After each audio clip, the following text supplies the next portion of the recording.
So picture this. A popular cafe gets a not-so-great review on Instagram. Instead of handling it calmly, things got heated, fast. The owner clapped back with a long rant. It went viral, and not in a good way. Sales plummeted. What went wrong? It's all about response. The owner took things personally and made it public. People love drama, but trust fades for brands that can't take criticism. So, how should the cafe have handled it? Here's the tea. Another coffee shop nailed it by replying with grace, offering a free coffee, and inviting the customer back. The results? Business boomed.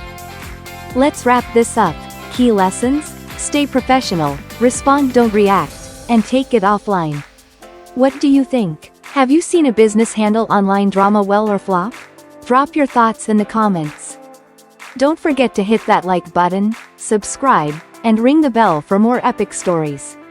Until next time, stay awesome.